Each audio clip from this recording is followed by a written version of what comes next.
Let me have you answer a quick question. I want you to quickly discern your ability to engage in personal balance in your life. And I'm going to give you a scale to think about this. 1, very, very poor. My life is really out of balance. 5, my life is absolutely exactly where I want it to be in terms of life, work-life balance, meaning, and purpose. Quickly turn to somebody at your table and give them a number. 1 to 5, where are you in terms of life balance? All right, let me pull you back if I could, real quickly. If you scored 1 to 3, let me see your hands, 1 to 3. Oh my goodness. If those of you who 4 and 5, raise your hand, okay.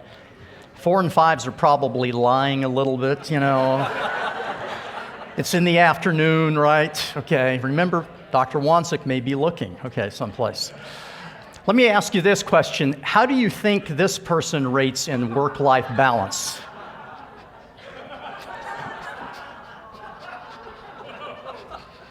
Pretty sad, pretty sad. Unfortunately, one of the things that Thoreau said years ago is most men and women lead lives of quiet desperation. In fact, Jason Lehman has kind of captured this here. He says it was spring, but it was summer I wanted, the warm days and the great outdoors. It was summer, but it was fall that I wanted, the colorful leaves and the cool, dry air. It was fall, but it was winter I wanted, the beautiful snow and the joy of the holiday season. It was winter, but it was spring I wanted, the blossoming of nature. I was a child, but it was adulthood I wanted, the freedom and the respect. I was 20, but it was 30 I wanted, to be mature and sophisticated. I was middle-aged, but it was 20 I wanted, the youth and the free spirit. I was retired, but middle age I wanted, the presence of mind without limitations. My life is over, and I never got what I wanted. Now, one of the things that we talk about in Change Anything is that most of us are one habit away from being healthier, wealthier, and happier. But one of the things I have come to believe as we think about change and managing life balance is that we are blind and outnumbered in many ways, not just in terms of crucial moments, vital behaviors, and sources of influence, but I'd like to share with you 2 other ways that I think we are blinded, and let me share with you a story to express the first one here. Several weeks ago, I was out bicycling. I tend to do that along with my running, and things were going well. I was 3 or 4 miles from the house on this loop that I typically take out around Walt Disney World, and all of a sudden, I heard this pop, and immediately the bike came to a skidding halt. I couldn't figure out what had happened, so I quickly unbuckled myself from my stirrups, stepped out and observed the bike and realized that on the back tire, a spoke had broken. 1 spoke. It had so warped the tire that I had to take the entire brake mechanism apart in order to actually get that bike home. And the tire looked a little bit like this. 1 spoke. Now, when I got home, I pulled out my truing stand. Now, you may not be particularly familiar with bike mechanics, but this is a truing stand.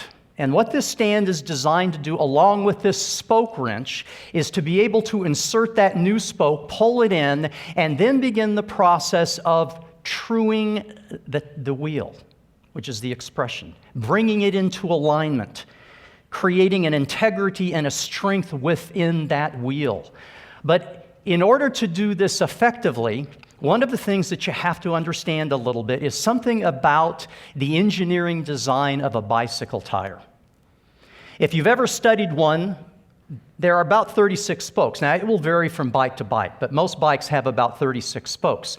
And each of those spokes are woven from a different side of the tire when it moves from the hub to the exterior.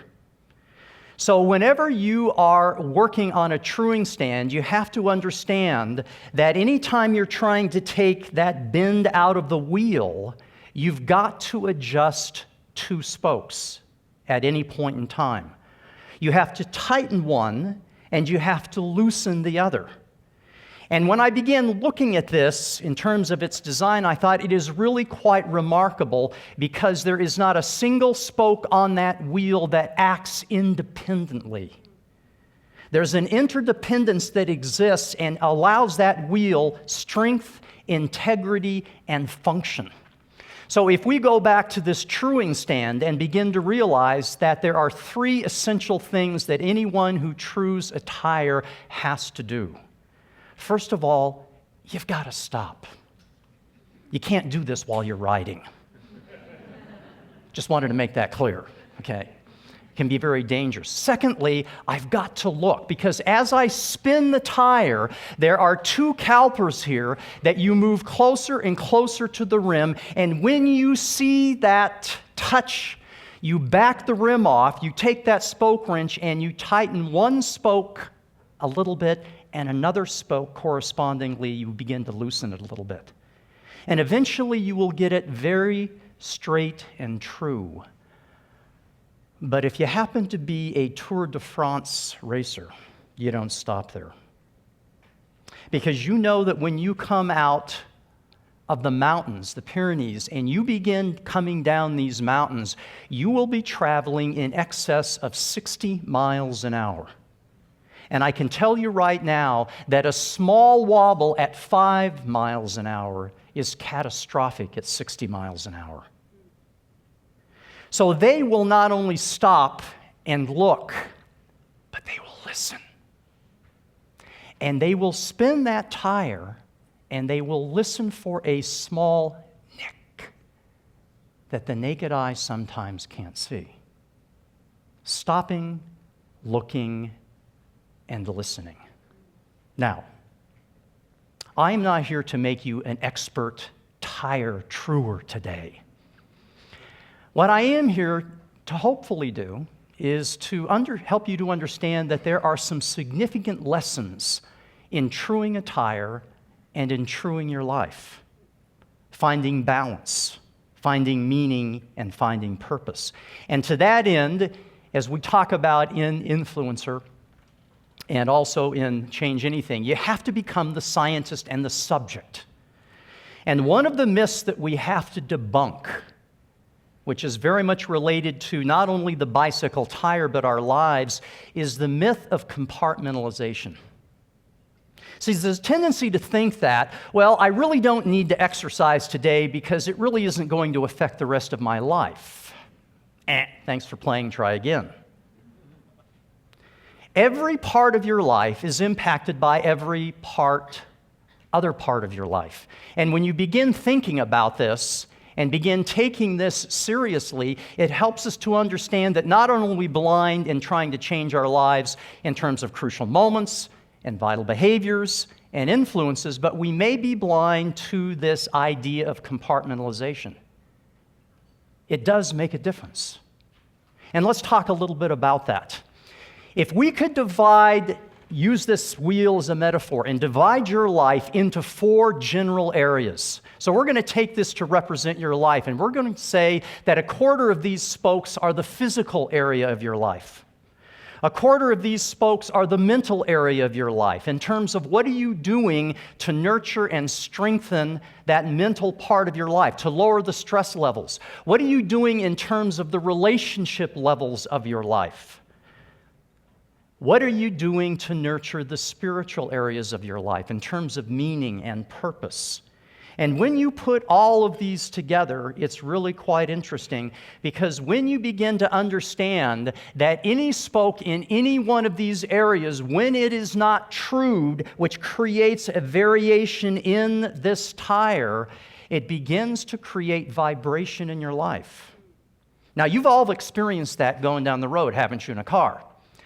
You know, you'll talk to somebody, man, as you're riding in the car, okay, and having to put your dentures back in, you ask them, have you thought about taking the car in to get the wheel aligned? No, all you have to do is, it only makes this shake from 60 to 65. So if you go 70, you're in good shape. And a lot of times we live our lives similarly in the same way. So to understand the interdependence that exists between all of these is incredibly valuable. And so here's my challenge to you. I'm going to suggest that the essentials for truing your life are the same for truing a bicycle wheel. You've got to stop. You got to turn the cell phone off. You've got to look for variations. What's taking place in my life physically? My diet, my exercise program. What's taking place in terms of my stress management related to my mental capacity? What's taking place in my life in terms of my relationships where there's something that I need to do? And what's taking place in terms of how this begins to impact my outlook in life in terms of meaning and purpose? And then you've got to listen. And I'm going to suggest something. You can't do the final piece of this unless you employ 3 ingredients. You'll never listen well unless you have space, silence, and darkness. You cannot true a tire in the midst of being with someone else all the time. You've got to find time to get away and to listen to that inner voice. And let me throw something else out here.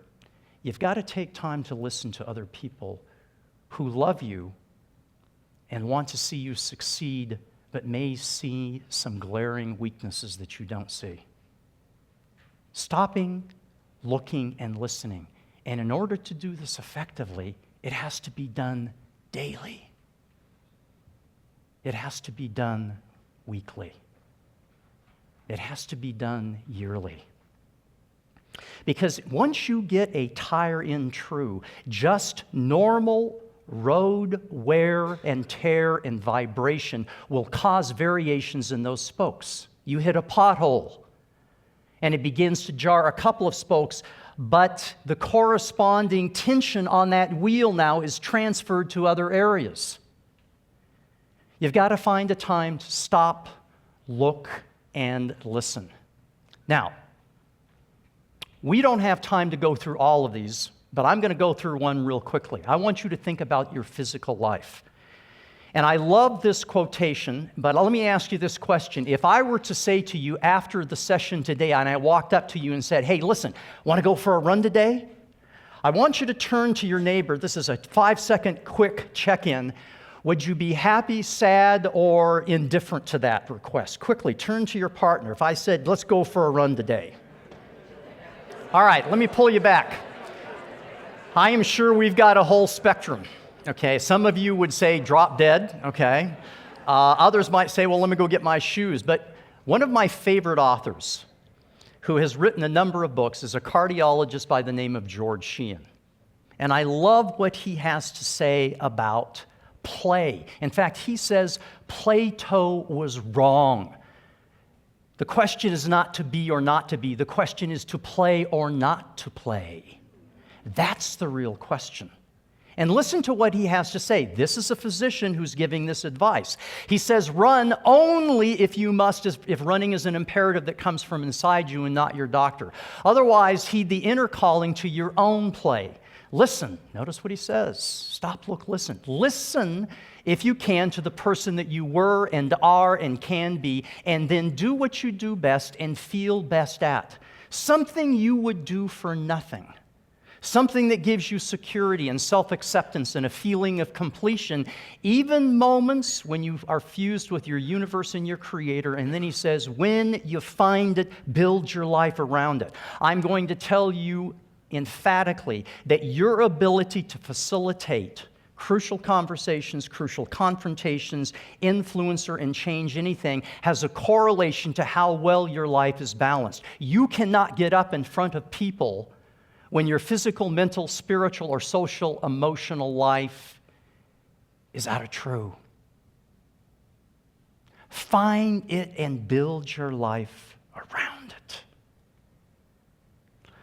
One of the things that I love about Runner's World, I subscribed to it for years, is at the beginning of every Runner's World, they have someone write in, and they call this a rave run. And somebody sends in a picture of them running in a location. And they talk about the impact that it has made in their life. And let me be clear, the impact is not just physiologically. It's mentally, it's emotionally, it is spiritually. Some of the greatest spiritual experiences that I have had have been when I've been out running. As I was out running one morning, and a deer immediately came and stopped in my path. And I was about ready to hold a crucial conversation, but it took off. And when you are in the process of change, there's one other element other than the myth of compartmentalization. And this is the myth of complaining. Because most of us, when we are engaged in change, we whine. Now, I don't feel like running today, okay? I really don't want to do that. And I believe that if you engage, as he has suggested here, and you find an activity that you love to do, you will actually do it with gratitude. It's not just a run. It's a run with gratitude for all that we have been given in this country. It's doing that activity with a sense of gratitude. And I loved what David Levin said yesterday, because he said, we're teaching students about character, and one of those components, if you'll remember, was gratitude. One of the things that we have learned is that gratitude is not a function of your circumstances. In a book called Man's Search for Meaning, the author is very clear that one of the greatest gifts given to men and women is the ability to choose your attitude. It has nothing to do with circumstances. So what I'm going to suggest to you, as Nancy Lee DeMoss does in her book on gratitude, to a significant degree, your emotional, mental, physical, spiritual well-being, as well as the health of your stability and of your relationships and with others, will be determined by your gratitude quotient. What's your gratitude quotient when you engage in change? Are you thankful for the opportunity? And I've also come to believe that gratitude is a lubricant for life that reduces the friction of change. When you and I are engaging in these challenging change efforts, if I have an attitude of gratitude, it begins to change the nature of how I engage. So I'm going to say to you, you need to change anything, and you need to change it with gratitude. Henry David Thoreau said, I went to the woods to live deliberately, to front only the essential facts of life and see if I could learn what it had to teach, and not discover when I came to die that I hadn't lived. 21st century interpretation: if you want to live a balanced life, you've got to stop, you've got to look, and you've got to listen, and then go out and live your life with gratitude. Thank you so much.